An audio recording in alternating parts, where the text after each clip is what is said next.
اللہ کے تقریر پہ غور کیا آپ نے کبھی؟ لا الہ الا اللہ، پہلے جملے میں اللہ نے نفی کیا ہے، نہیں ہے کوئی معبود، لا الہ نہیں ہے کوئی معبود الا اللہ، اللہ کے سوا جتنے بھی معبودان باطل ہیں سب کی نفی اللہ رب العالمین نے کر دیا ہے۔ اللہ کے نبی صلی اللہ علیہ وسلم کی زبان اللہ نے کہلا دیا ہے، بتا دیا ہے، اللہ نے خود کہہ دیا ہے کہ اللہ کے سوا کوئی عبادت کے لائق نہیں ہے اور محمد رسول اللہ صلی اللہ علیہ وسلم اللہ کے رسول ہے، یعنی عبادت کا مستحق صرف اللہ رب العالمین ہے۔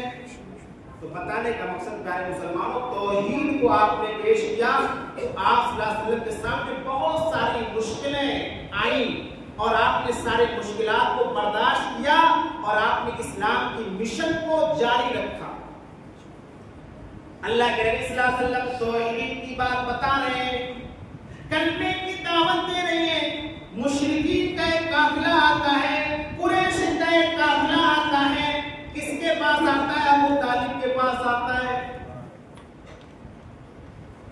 ابو طالب کا اسلام میں بہت مدد ہے، بہت مدد کیا ہے۔ اللہ جس سے چاہے اپنا کام لے سکتا ہے، اللہ رب العالمین جس سے چاہے اپنا کام لے سکتا ہے۔ ہدایت ان کو نہیں مل پائی، اسلام نہیں لا پائے، لیکن اسلام کے لیے مدد انہوں نے بہت کیا ہے، اسلام سے محروم رہے۔ اللہ جسے چاہتا ہے ہدایت دیتا ہے، لیکن اللہ نے کام لیا ان سے۔ اللہ کے نبی صلی اللہ علیہ وسلم لوگوں کو بتا رہے ہیں، سمجھا رہے ہیں، توحید کے راستے پہ لانے کی کوشش کر رہے ہیں۔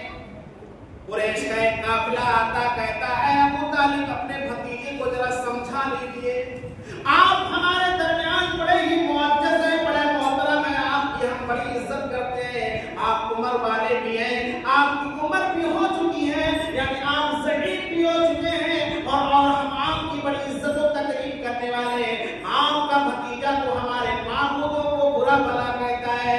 اللہ کے نبی صلی اللہ علیہ وسلم یہ دعوت پیش کرتے تھے کہ او لوگوں، اللہ کے سوا کسی کی عبادت نہ کرو۔ مشرکین عرب سمجھا کرتے تھے کہ ہمارے معبودوں کو یہ گالی دے رہے ہیں، یہ دعوت آپ دیتے تھے کہ اللہ کے سوا کسی اور کی عبادت نہ کرو، اور کہتے تھے کہ ہمارے معبودوں کو یہ گالی دے رہے ہیں۔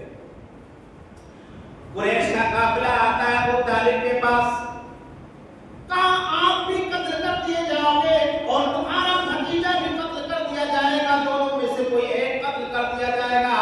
اللہ کے نبی صلی اللہ علیہ وسلم کے پیارے مسلمانوں، کئی مرتبہ قتل کے حملے ہوئے، کئی مرتبہ آپ کو ظالموں نے قتل کرنا چاہے، شاید آپ پر کئی مرتبہ حملہ کیا گیا، لیکن اللہ رب العالمین نے ان ظالموں کے چالوں کو چلنے نہیں دیا، اللہ نے آپ کی جان کی حفاظت فرمائی۔ کئی مرتبہ آپ پر جان لیوا حملہ مشرکوں کی طرف سے ہوا، محمد رسول اللہ صلی اللہ علیہ وسلم۔ قریش کا قافلہ آیا، کہا ایسی ایسی بات اپنے بھتیجے کو ذرا سمجھا لی۔ ابو طالب کو اسلام لائے نہیں تھے اور آخری وقت تک اسلام نہیں لائے۔ کہا میرے بھتیجے، میری قوم کے لوگ مجھ سے آ کر کہہ رہے ہیں کہ اپنے بھتیجے کو سمجھا لو، میرے بیٹے ذرا تم رک جاؤ۔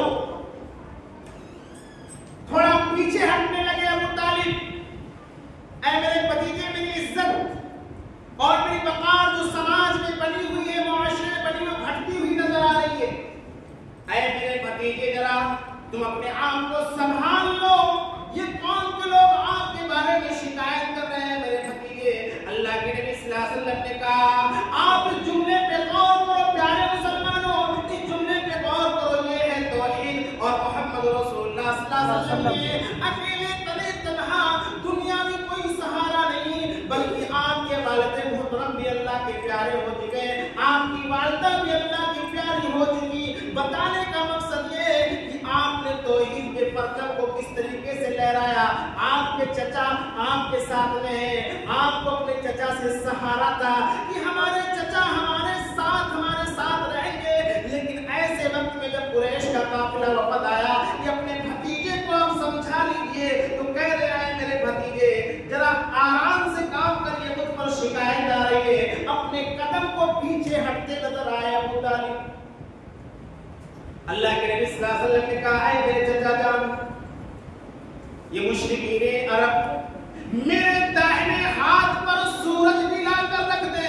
جملے پہ غور کرو پیارے مسلمانوں. اللہ کے نبی صلی اللہ علیہ وسلم کی سیرت سے کچھ سبق لے کر جاؤ. اللہ کے نبی صلی اللہ علیہ وسلم نے کیا ارشاد فرمایا؟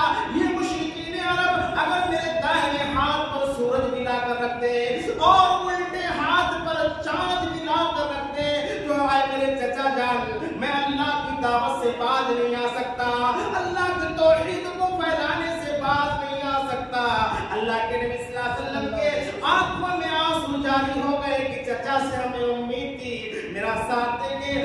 آج چچا بھی میرا ساتھ چھوڑنے کے لیے تیار کہیں نہ کہیں نظر آ رہے ہیں. اللہ کے نبی صلی اللہ علیہ وسلم کی آنکھوں میں آنسو تھا اور یہ جملہ آپ کہہ کر آپ اپنے چچا سے پلٹنے لگے.